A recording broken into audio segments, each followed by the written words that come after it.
Hi guys, hello, welcome once again to Fan Formula. This week is an off week, the last one before the end of the season. Two exciting races coming up, Interlagos and of course Austin first, but more on that later. First of all, big thanks to everyone who watched my last video. I got more views than ever before, a lot of feedback from it, so big thank you to everyone who stuck with me. 15 minutes over long, so whoever watched the whole thing, congratulations. It seems a bit recurring theme with all those fan formulas at the moment. I think it's time we have to give Grace a rest. He's got to shut him down a bit because a big thank you to you as well for keeping this thing going. I know you're streamlining your projects at the moment, but I've really enjoyed Fan Formula since I've been a part of it. So a big thank you to Grace for that. I don't really ever give him the chance to say that yet. And a big thanks to everyone else as well who watches the videos and do their own. And hello to all you newcomers out there. Is it a theme now that we have to have two people or something, or a cardboard cutout or a bunny rabbit in the videos now? Is that the rules? I didn't catch that memo. I don't know. You need to tweet me about that. Yeah, so let's crack on with it. First of all, I've got a bit of a man cold as well, so yeah, I apologise for that. Right, question 1. Post Abu Dhabi Grand Prix, drivers have been warned about their use of bad language in podium interviews. My view on the situation is that first of all, I thought the podium interviews were a silly idea anyway, because it's right after the race, after a hard race like Abu Dhabi, and when you have someone emotional on the stage like Kimi, or someone who's had a brilliant race like Vettel, things are going to happen in front of a live camera where they're going to say not too broadcastable things. So that's the worry of Formula 1. It's not the best thing because a lot of young people and be watching this broadcast live around the world to different time zones, so it's not the best of things, but you can't really blame the drivers. I'm sure they'll get a slap on the wrist and a fine, but really it's the FIA's fault for changing the rules. I mean, of course it used to be the old, put them in the storage cupboard with the interview room where they'd all have a wash down, 5 minutes of a rest, 5 minutes, settle themselves down. Of course, Lewis Hamilton would go on and put that ironing board top with every single sponsor's name written perfectly on it, so everyone till he gets the most money. And then with their little Madonna mics do their little interviews on the podium. That was a brilliant image of going around Twitter with the old core fight going the Jean-Luc card look of that goes around Twitter as well. So it was bound to happen one day, and it's happened already. And maybe the FIA are thinking second thoughts about the old podium interviews. We'll have to see what happens next season.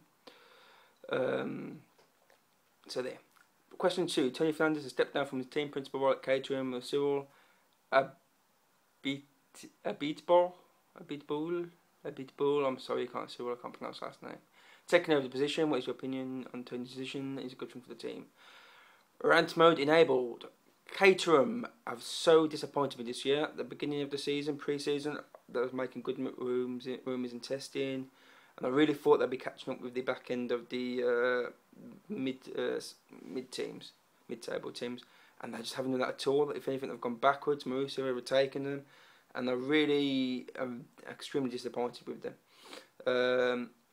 Basically, if this move, Tony, of course, is a businessman first of all. He's of course got his Air Asia, which is basically the biggest cheap airline in the east, which is running. And of course he's got QPR, which are in all sorts of problems at the moment, and long may they be, because Aston Villa just above the drop zone. So as long as you're down there, then we're up there, and that's fine, stay there.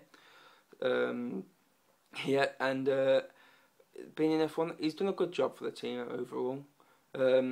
He's probably, obviously they've been over the few years, probably the better team of the three that's come in. I know HRT in severe problems with offer sale at the moment. I don't think with the debt problems in Spain, they just cannot afford a team in there at the moment, and it looks not the best for them. But unfortunately, that's the way it works in Formula 1. If you haven't got the money to put in, then you're not going to have the success. But with Caterham, I thought they were really going places when they first come on the scene. I thought they'd be the ones to break through, but they haven't had that. With Cyril taking over the job, he's more of a motorsport man. Maybe could push the team on further. Maybe implement his own ideas into the team. Yeah, I can't see it with that much of a change because he's already involved in the team in a CEO basis. So it makes well, hopefully he'll be able to push the team forward, because I have a soft spot for Caterham. And I know they've had a new deal to work with Renault over the Alpine brand, and that'll be interesting to look for in the future. But hopefully, we want to see the Formula One team.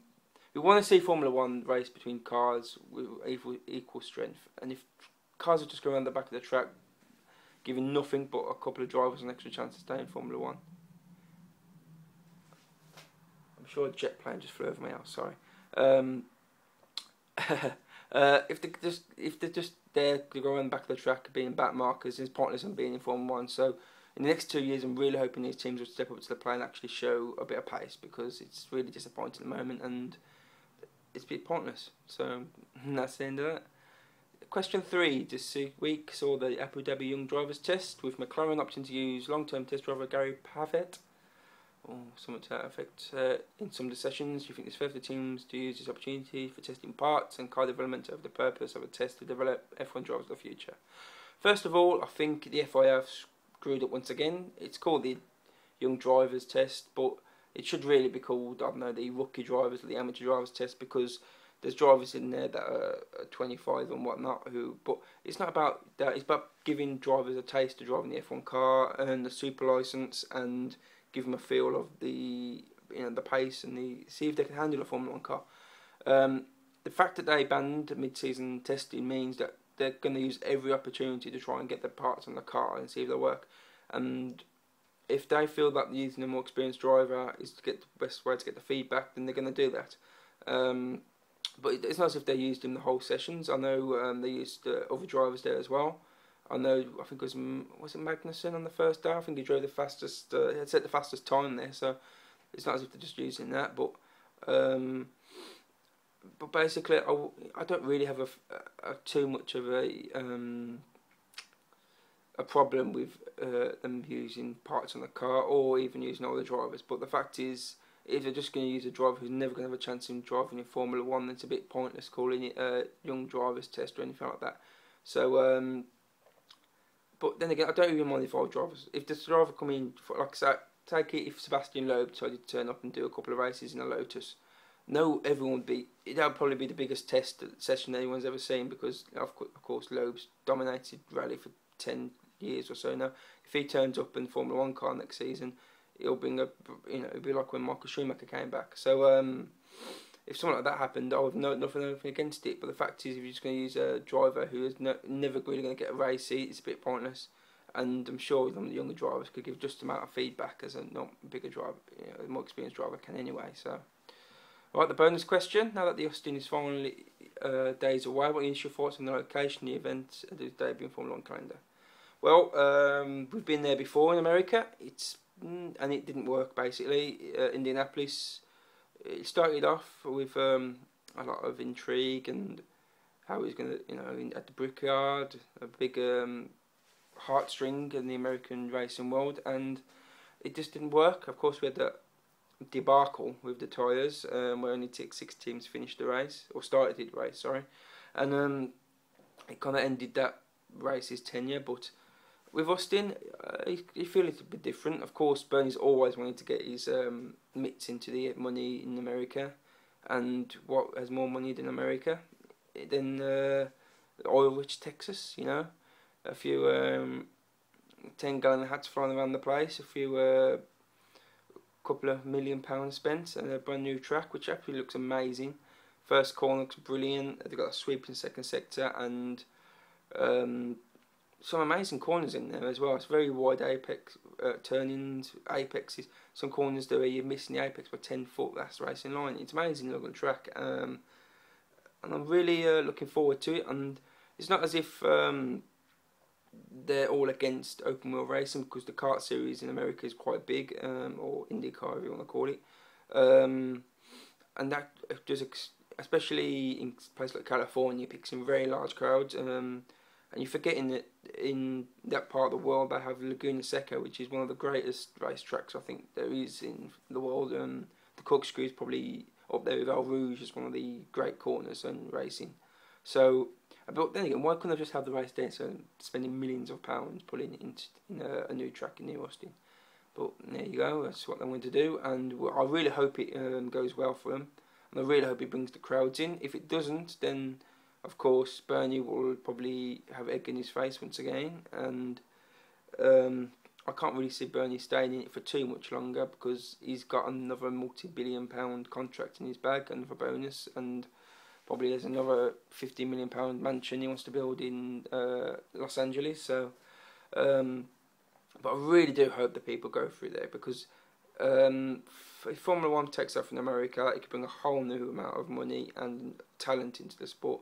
Because you've had a couple of American drivers, but they're not really made the grade since Andretti made it back in, was it the late 80s, early 90s. So it's really good to see Americans really embrace Formula One again. Of course, you might have the New Jersey Grand Prix coming up in the future, but we'll wait and see on that one. It's up in the air at the moment, but we'll wait and see. But I'm really looking forward to the race. I think it's going to be a big one. I think it could decide the title. We'll have to wait and see that. I really hope it goes into August, but we don't know yet. And so that is my fan formula for this week. So in line with Americans. Well, thank you all for watching my video. We'll see you in America, and that'll be all, my man. See y'all later. Ta-da, bye-bye.